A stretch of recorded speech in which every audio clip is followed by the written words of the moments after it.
성도님들, 오늘 본문 1절 말씀을 보시면 여호와께서 나단 선지자를 다윗에게 보내셨다라고 합니다. 그리고 하나님께서 나단 선지자를 통하여 다윗에게 회개를 촉구하십니다. 자, 성도님들, 여기서 우리가 참 중요한 것을 깨달을 수 있는데요. 그러니까 다윗의 회개는 스스로 깨달아 참회한 것이 아니다라는 것입니다. 이 회개는 하나님께서 주도하신 회개인 겁니다. 그런데요, 이것이 진짜 회개입니다. 이것이 진짜 성경이 말하는 회개입니다. 기독교의 회개가 다른 종교의 참회와 근본적으로 다른 점이 바로 이것이죠. 우리는 죄를 짓고 실수도 하고 추함을 드러낼 때도 있습니다. 그러면 때때로 돌이켜서 참회를 하지만요, 사실상 성경이 말하는, 즉 기독교가 말하는 이 회개의 주도권은 하나님께 있다는 겁니다. 왜냐하면 하나님께서 회개를 하게 하지 않으시면, 즉 깨달음을 주시지 않으시면 우리는 절대로 회개할 수 없기 때문입니다. 그러니 회개하는 것마저도 하나님께 맡겨야 하는 겁니다. 우리 성도님들 혹시 밀양이라는 영화를 보신 적 있습니까? 그 밀양이라는 영화 보면 여주인공의 아들이 유괴를 당해서 살해를 당하죠. 그러다가 그 여주인공이 예수님을 믿게 되고 이후 이 살인범을 용서하기 위해서 감옥에 면회를 갑니다. 그런데 가봤더니 어떻게 합니까? 그 범인이 천연덕스럽게 하는 말이 뭡니까? 자기는 이미 하나님께 모든 죄를 용서받아서 마음의 평화를 누리고 있다라는 겁니다. 그러자 이 여주인공이 절규를 하죠. 내가 아직 너를 용서하지 않았는데 다른 누가 너를 용서했냐고. 하나님께서 어떻게 너를 용서할 수 있냐고 막 울부짖습니다. 즉 잘못된 기독교인들의 회개를 이렇게 꼬집고 있는 영화입니다. 하지만 성도님들, 이 영화에서 꼬집고 있는 이런 회개는 사실상 성경이 말하는 참된 회개가 아니고요, 성경이 말하고 있는 참된 용서도 아닙니다. 오늘 본문에 보면 하나님께서 다윗에게 나단 선지자를 보내십니다. 그래서 깨닫게 하죠. 즉 진짜 회개는 여기서부터 시작된다는 겁니다. 지금 다윗의 상태가 어떤가요? 성도님들, 사무엘하 11장은요 다윗이 행한 그 일이 여호와 보시기에 악하였다라고 끝이 납니다. 그런데 그 이후에 보면 뭐 다윗의 마음이 불편했다든지 뭐 다윗이 죄를 지어서 괴로워했다든지 하는 언급이 없습니다. 우리아는 깔끔히 제거되었고 그의 아내였던 밧세바는 다윗의 정식 부인이 되어 지금 궁에 들어왔습니다. 그리고 얼마 후에는 불륜의 상징인 아이까지 태어났습니다. 그러니까 겉보기에는요 그냥 원래대로 평안한 상태대로 그냥 있는 겁니다.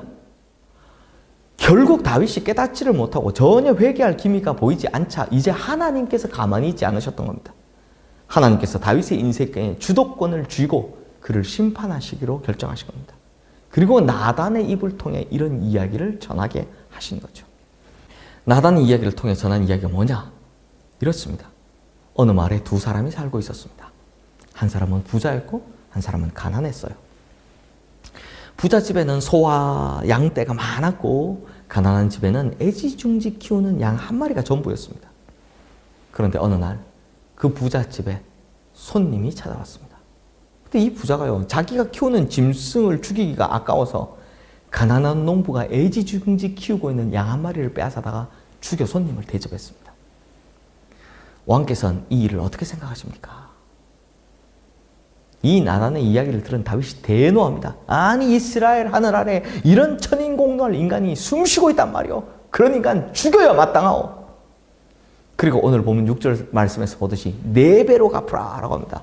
이건 출애굽기에 나오는 시내산 율법에 나오는 건데요. 그래서 삭개오도 예수님 영접하고 나서 내가 누군가의 것을 토색한 일이 있으면 4배로 갚겠나이다 라고 했죠. 바로 율법입니다. 성도님들, 지금 다윗의 영적인 상태가 율법 언저리에 머물고 있음을 드러내고 있는 거죠. 그러니 지금 다윗은요 신앙인이 아니라 종교인이었다는 겁니다. 그렇다면 성도님들, 우리가 언제 종교인이 아닌 신앙인이 됩니까?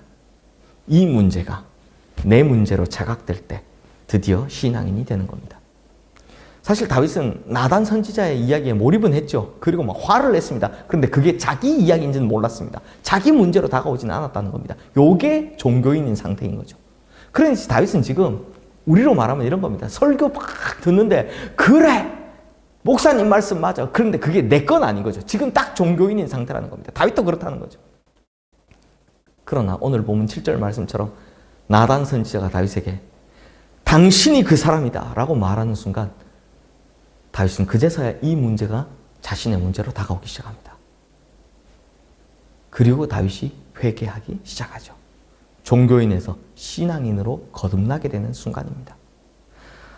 사랑하는 성도님들, 우리도요, 수많은 하나님에 관한 이야기를 알고 또 수많은 성경 지식을 가지고 있지만 그 많은 것들이 과연 우리의 것이 되고 있는지 우리 다시 한번 확인해 봐야 합니다. 과연 내가 종교인은 아닌지, 아니면 진짜 신앙인으로 살아가고 있는지. 성도님들, 만약 우리가 오늘 이 말씀을 듣고 회개할 수 있다면 그건 복된 겁니다. 왜냐하면 그 회개는 하나님께서 우리 마음속에 일으키신 것이기 때문입니다. 더 나아가 하나님께서 아직 나를 포기하지 않으셨다는 증거이기 때문입니다. 그러므로 우리가 이 말씀 앞에 무릎 꿇고 이 말씀이 바로 내게 주신 말씀임을 알고 종교인에서 신앙인으로, 무지한 자에서 회개하는 자로 변화되는 이 아침이 되기를 주님의 이름으로 축원합니다. 기도하겠습니다. 하나님 아버지, 우리는 참 수많은 하나님에 관한 이야기를 듣습니다. 그런데 정작 그게 내 것이라고 생각하지 않을 때가 더 많은 것 같습니다. 종교인이죠. 하나님께서는 끊임없이 우리에게 나단 선지자 같은 사람들을 보내셔 우리의 마음을 두드리는데도 불구하고 우리는 여전히 깨닫지 못하고 있습니다. 그래서 회개할 줄을 모릅니다. 주님, 오늘 우리가 이 말씀을 듣고 깨달음을 얻어 우리가 무릎 꿇고 회개하게 하여 주시옵소서. 하나님께서 아직 내 마음을 두드리신다는 것은 하나님께서 아직도 나를 포기하지 않으시고 회개하며 돌아오기를 바라신다는 증거요니, 주님, 우리가 오늘 나를 그렇게 기다리시는 주님 앞에 돌아가는 우리가 되게 하여 주시옵소서. 예수 그리스도 이름으로 기도드리옵나이다. 아멘.